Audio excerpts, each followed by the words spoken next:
vous retrouver informés à cette édition radio télévision nationale.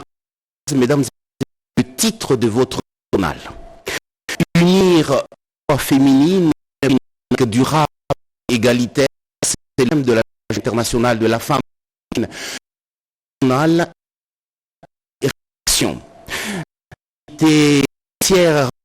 Kinshasa, la panneau des signalisations en plein essor.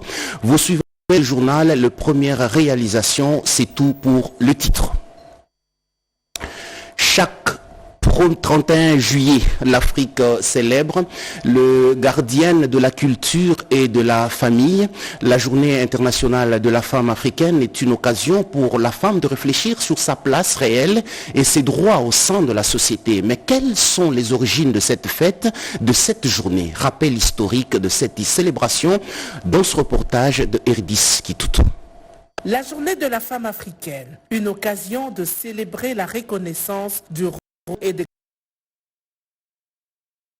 Elle trouve son origine dans la conférence des femmes africaines tenue le 31 juillet 1962 à Dar es Salaam, en Tanzanie. Une occasion à l'époque qui a permis aux femmes de discuter sur leur contribution et rôle dans la lutte pour l'indépendance. C'est suite à cette rencontre que l'Organisation panafricaine des femmes a été créée à Addis Abeba en Éthiopie pour célébrer la femme africaine.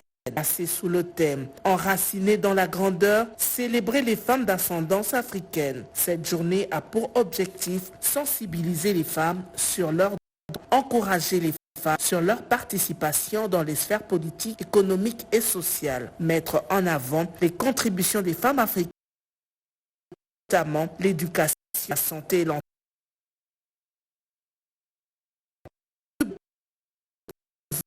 Combats menés et hérités des femmes telles que sages-femmes militantes et spirituaux. La Sao Toméenne figure en de la lutte pour l'indépendance Sao Tomé Principe. Myriam Makeba, la sud-africaine.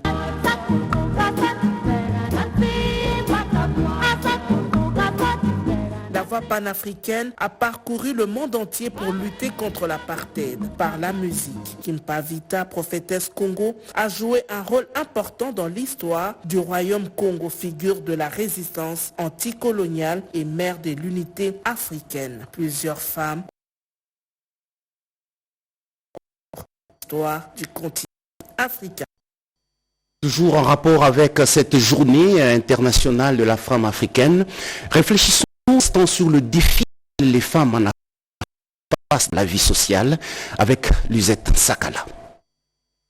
Célébration ces jours de la journée internationale de la femme africaine est une opportunité pour la société continentale en général et celle de la République démocratique du Congo en particulier de se remémorer le rôle déterminant que joue cette femme dans nos sociétés et surtout saluer ses réalisations. La femme africaine a plusieurs challenges à relever.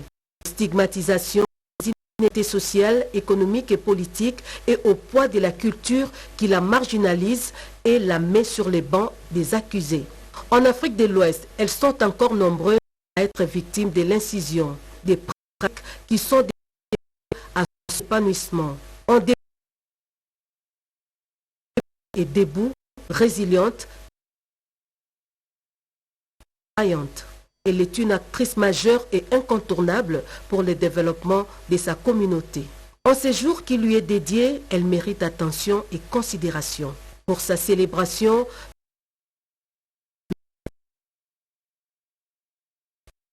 et ouverture de la 6e conférence mondiale de présidents de parlement à Genève en Suisse. Le Congo y est représenté par le président de la chambre basse du Parlement de l'Assemblée nationale, Vital Kamerhe. Plus de détails dans ce reportage d'Anim Balaka. C'est depuis Genève, au siège de l'Union interparlementaire, que le président Vital Kamerhe a élevé la voix au nom du peuple congolais. À la tribune de la 6e conférence mondiale des présidents des parlements, le président de l'Assemblée nationale de la RDC a livré un discours fort et émouvant en appelant la communauté internationale à prendre la juste mesure de la tragédie qui se joue à l'est du Congo. La situation de la République démocratique du Congo illustre de façon emblématique l'urgence et la pertinence de la diplomatie parlementaire renforcée, engagée au service de la paix et du dialogue entre le peuple. Hélas, au moment même où je m'adresse à cette auguste assemblée, la situation sécuritaire à l'est de mon pays demeure extrêmement préoccupante. Des violations massives du droit international humanitaire y sont commises par différentes forces occupantes. C'est avec une profonde tristesse que je vous annonce que dans la nuit du samedi 26 au 27 juillet 2025, des groupes armés ont perpétré un massacre à Komanda, dans le territoire d'Irumu, en province d'Ituri, en ciblant des fidèles chrétiens réunis en prière dans une salle paroissiale. Aujourd'hui à Genève, ville symbole des droits de l'homme, je vous invite à vous joindre à la voix du peuple congolais pour condamner sans ces crimes odieux commis contre des civils innocents.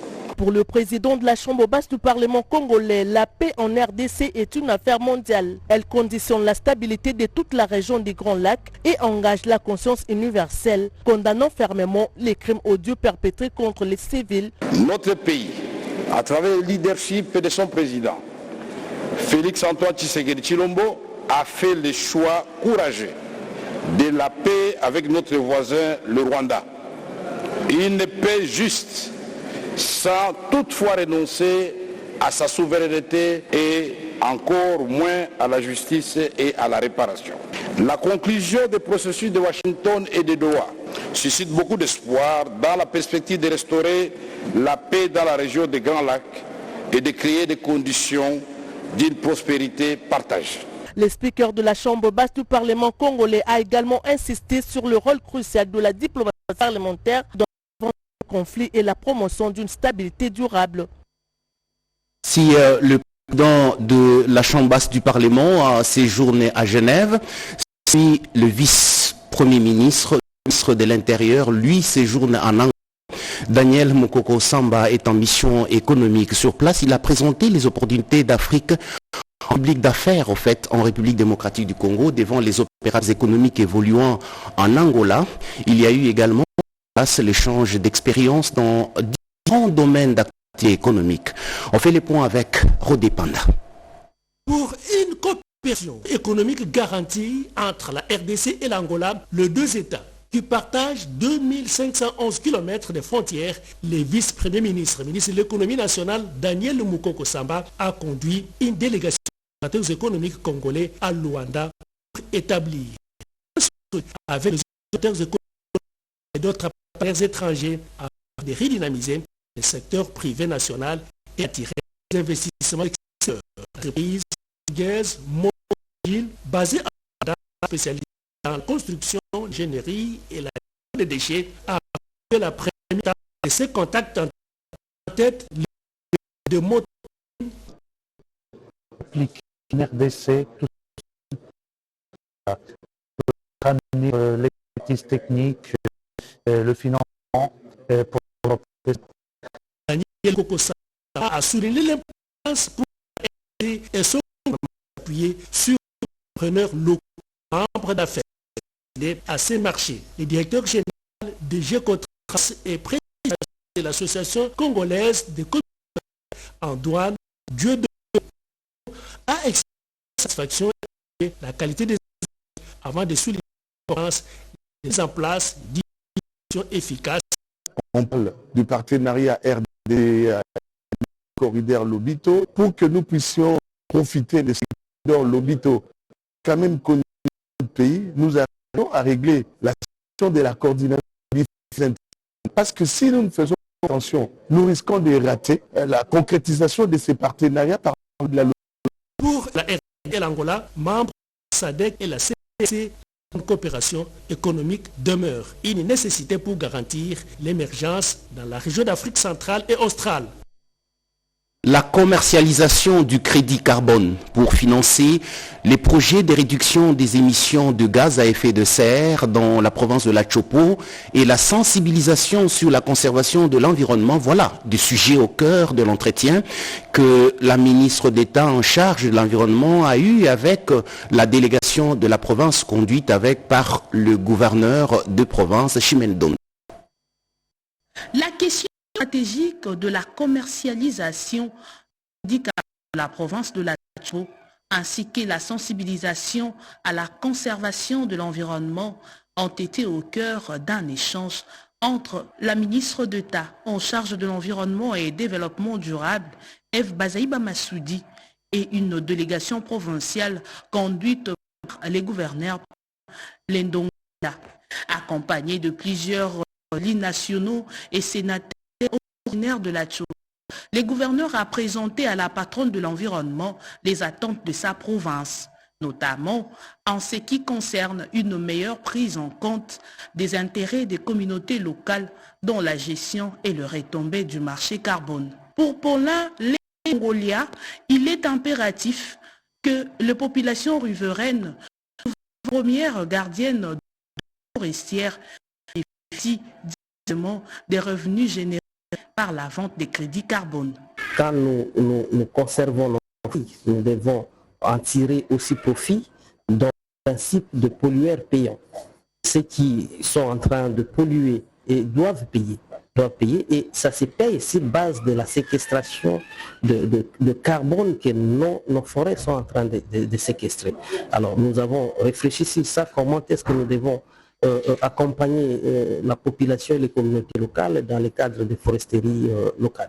La délégation a également insisté sur la nécessité de multiplier les campagnes de sensibilisation dans les milieux ruraux de la Chopo afin de favoriser l'adhésion des communautés aux efforts de conservation et à la lutte contre la déforestation. La conservation de l'environnement et aussi réfléchir sur la sensibilisation que nous devons déjà entreprendre pour faire comprendre à notre population c'est quoi la protection de l'environnement, la conservation de nos forêts et éviter la pollution de nos eaux.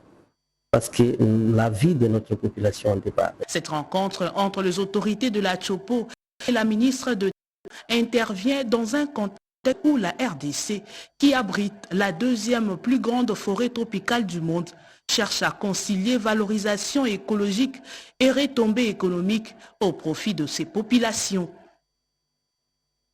Fleuve Congo Hôtel, le coordonnateur national du programme de désarmement, démobilisation, relèvement communautaire et stabilisation, Jean Dédieu Désiré Ntan, a lancé l'atelier national des finalisations et validations des documents, des gouvernances et des opérations du programme Le Point avec Peggy Mukunda. Des manuels, des références administratives pour une bonne gouvernance des opérations du programme de désarmement, de mobilisation, relèvement communautaire et stabilisation PDDRCS. Pendant 5 jours, les experts du programme auront la tâche de présenter à l'Auguste Assemblée de l'atelier national de finalisation de ces outils opérationnels. Au cours de l'ouverture des activités à l'hôtel Fleuve Congo de Kinshasa, 2 manuels ont été présentés par les experts du programme sur les procédures administratives, comptables et financières et celui des passations des marchés. Lancé par le coordonnateur national du PDDRCS, Jean Dédié Désiré Ntangatita, aux côtés de ses 2 adjoints, Marie-Chantal Lumba, chargé des opérations, et William Balika, chargé de l'administration et des finances. Ces derniers a fourni et donné des explications pour appuyer les experts du programme à la présentation de ces 2 manuels. L'appui et l'accompagnement pour la finalisation de ces outils opérationnels par les programmes des Nations Unies pour le développement PNUD ont été salués par le patron du PDDRCS, Jean Dédié Désiré Ntangatita. Le PNUD et la MONUSCO, à travers sa section DDRS, déterminée à appuyer le PDDRCS pour le retour de la paix dans l'est du pays. La vice-ministre de l'Intérieur, Eugénie Tchela Kamba, poursuit sa tournée d'itinérance à travers la capitale congolaise. Après la commune de Matete, elle se trouve présentement dans celle de Limete. Objectif, vulgariser les instructions du chef d'État, commandant suprême, Félix-Antoine Tshisekedi Tshilombo, sur la paix et la quiétude dans le foyer de Congolais. Reportage.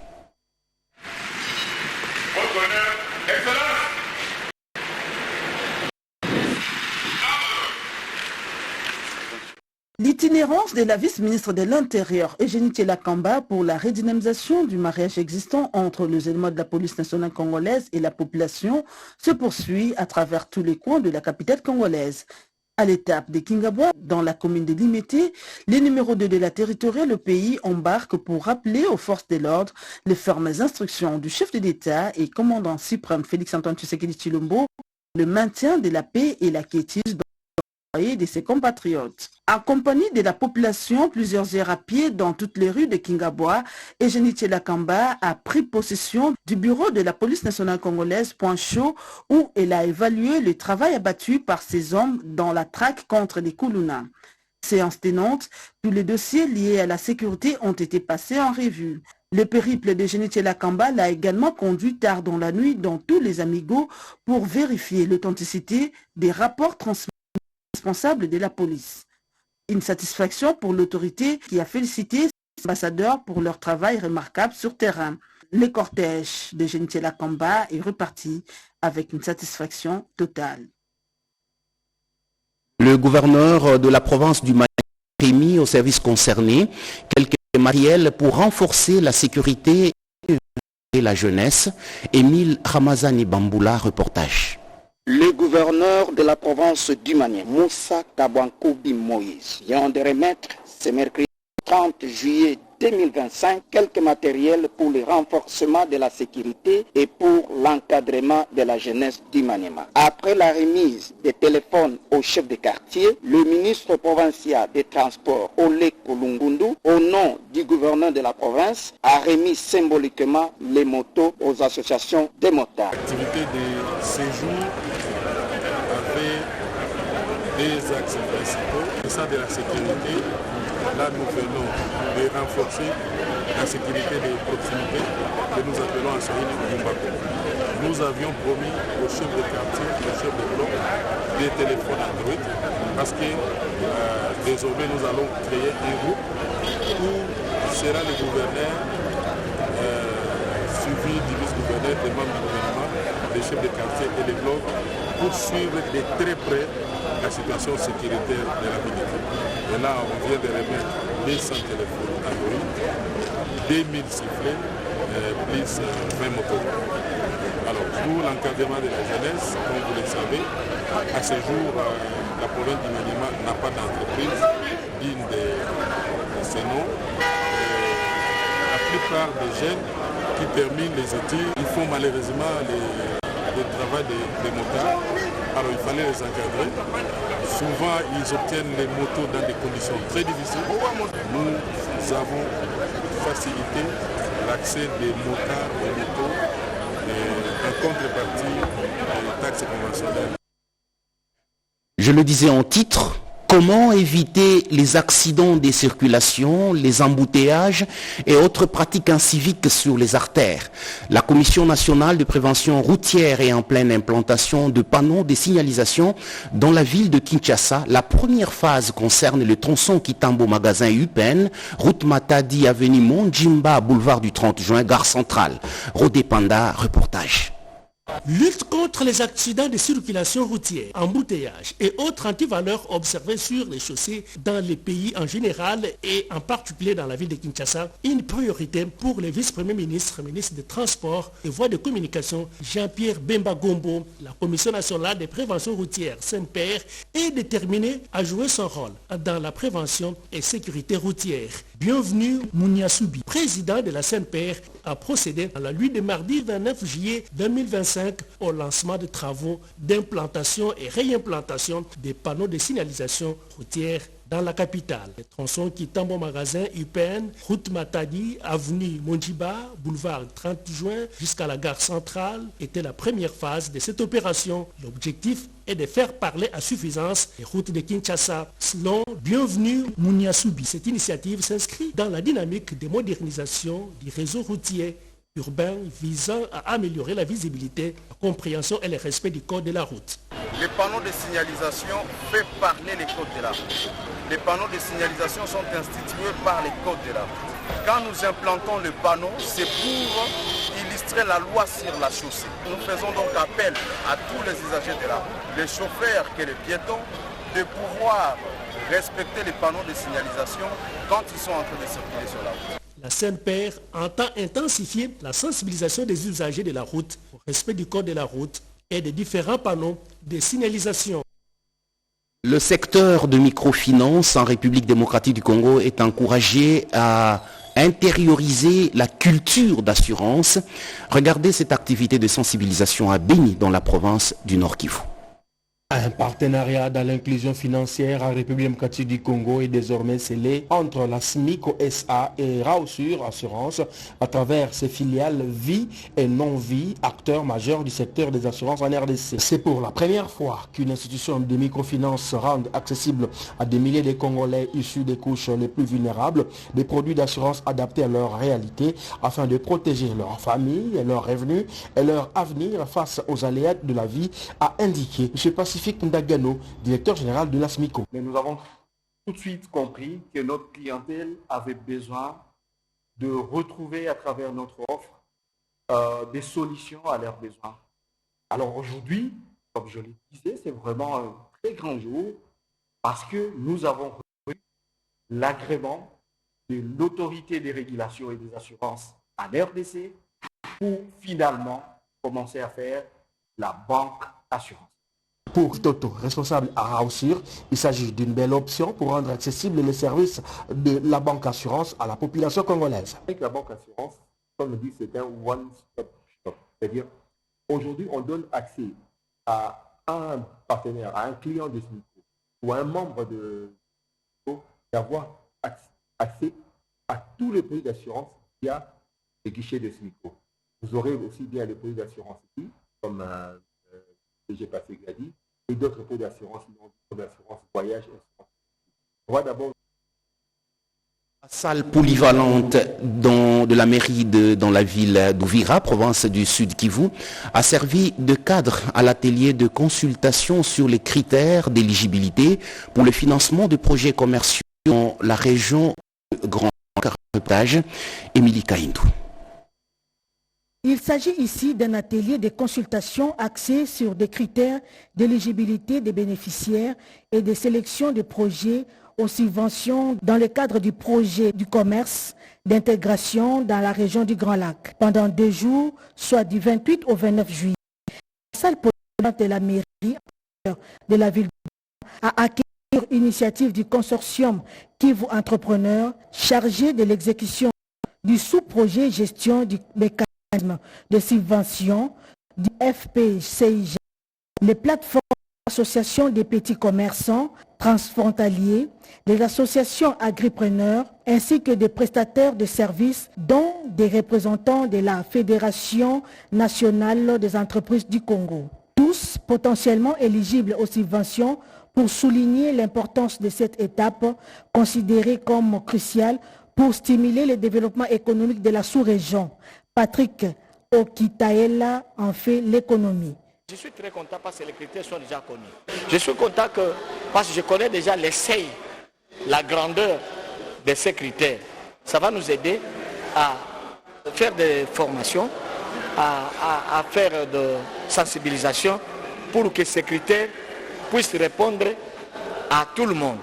Et si moyen il y en aura, on pourra revoir certains critères qui sont au-delà de notre entendement en tant que petit commerçant transfrontalier.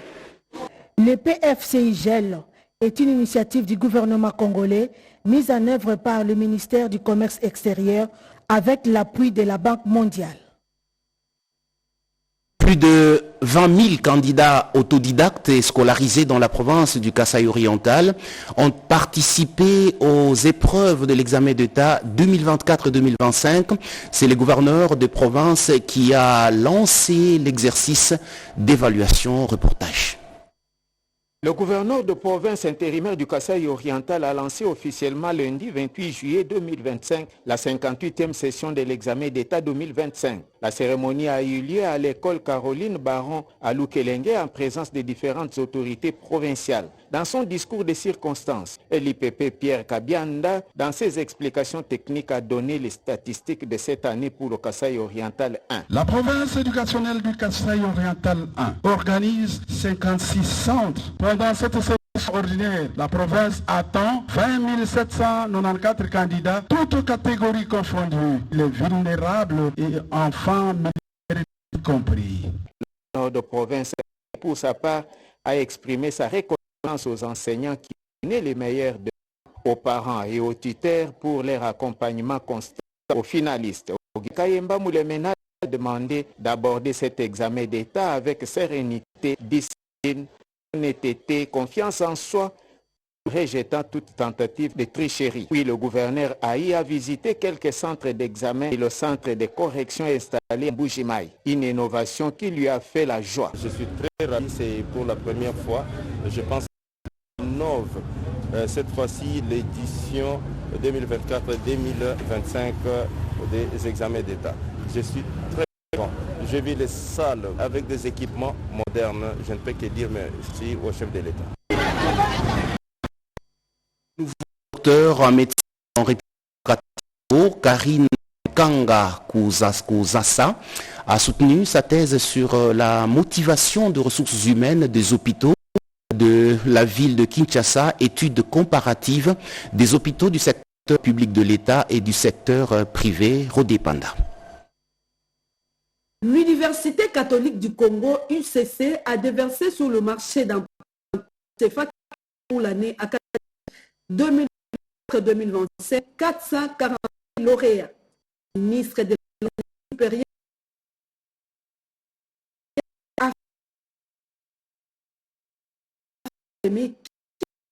la recteur Léon Santédi a bien présenté des avancées significatives et les formations de la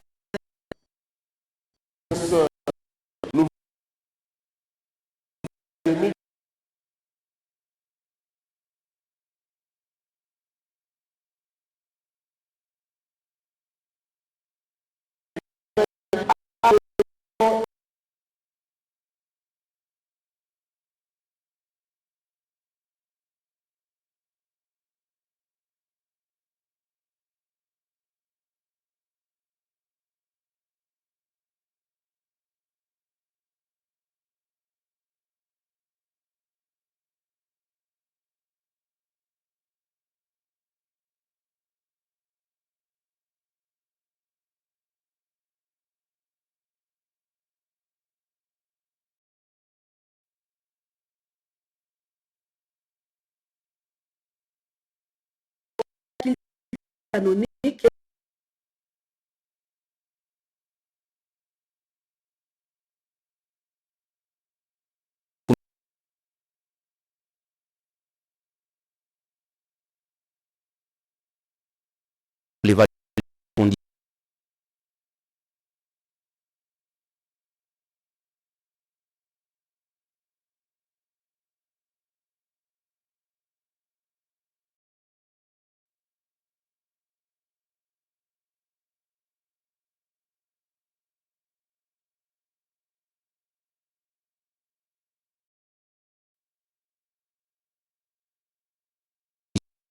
excellent Bilombo pour ses efforts inlassables pour le rétablissement de la paix à l'est du pays et la restauration de l'intégrité territoriale de la République démocratique du Congo. S'agissant des orientations données par le président de la République relatives à l'assainissement de la ville-province de Kinshasa, le bourgmestre et bourgmestre adjoint ont favorablement accueilli cette initiative combien louable à même de redorer le blason terni de Kinshasa. C'est ainsi qu'ils ont salué la recommandation du président de la République, chef de l'État, de doter les entités des moyens financiers et logistiques conséquents pour rendre salubre la ville de Kinshasa.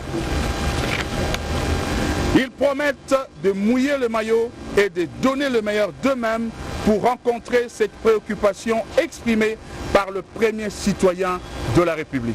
Les bourgmestres et bourgmestres adjoints de la ville-province de Kinshasa ont examiné la situation sécuritaire qui prévaut actuellement dans la ville de Kinshasa et ils sont déterminés à continuer à combattre cette insécurité par l'application rigoureuse du décret numéro 22/44 du 6 décembre 2022 portant création, organisation et fonctionnement des comités provinciaux et locaux de sécurité et ses mesures d'application.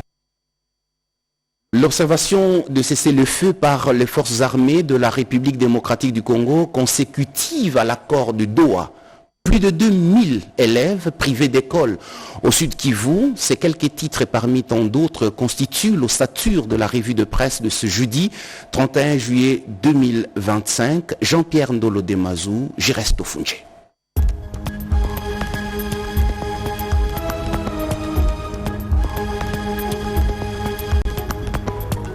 Bienvenue mesdames, messieurs à cette revue de presse du jeudi 31 juillet 2025. Guerre dans l'Est, l'armée décrète un cessez-le-feu sur toutes les lignes de front conformément au processus de paix en cours, annonce 7sur7.cd. Les forces armées de la RDC sont appelées à s'abstenir de prendre l'initiative d'attaquer la coalition AFC 1-23 dans l'est du pays. Dans un télégramme le mercredi 30 juillet 2025, le lieutenant-général Massunzu Pacifique, commandant de la 3e zone de défense des FARDC, indique que cette décision est prise sur ordre de la hiérarchie conformément au processus en cours, notamment celui de Doha entre le gouvernement de la RDC et l'AFC 1-23. Toutefois, le télégramme prévient qu'en cas d'attaque ennemie, l'armée se réserve le droit de riposter vigoureusement conformément à sa mission régalienne. Crise humanitaire au Sud Kivu, plus de 270 000 enfants privés d'école, alerte de OCHA relayée par info27.cd. Plus qu'une crise sécuritaire, c'est une urgence éducative et humanitaire qui secoue la province du Sud Kivu. Dans un rapport publié le 21 juillet 2025, OCHA alerte sur l'impact dévastateur des conflits armés sur les enfants. 635 écoles fermées, plus de 272 000 élèves déscolarisés, examens annulés, établissements attaqués. Les violences contre les civils et l'entrave à l'aide humanitaire aggravent encore la détresse des populations. Bounia, fusillade meurtrière à Yambiaya, 3 morts et 14 blessés, rapporte mediacongo.net. Un drame s'est produit dans la soirée de mercredi 30 juillet 2025 dans un bistrot du quartier Yambiaya à Bounia en Ituri où des hommes armés ont ouvert le feu sur les clients, tuant 3 personnes et en blessant 14 autres, parmi lesquels un militaire de l'auditorat. Parmi les 13 civils blessés, on compte 3 femmes. Goma, une dizaine de ménages sans abri après un incendie au quartier Mabanga Nord, titre actualité.cd. Un incendie d'origine inconnue a consumé un total de 12 maisons, dont 2 pharmacies dans le quartier Mabanga Nord à Goma, chef-lieu de la province du Nord Kivu. Plusieurs sources évoquent des problèmes de raccordement électrique. Il semblerait que le feu ait pris naissance dans une maison avant de se propager aux habitations voisines.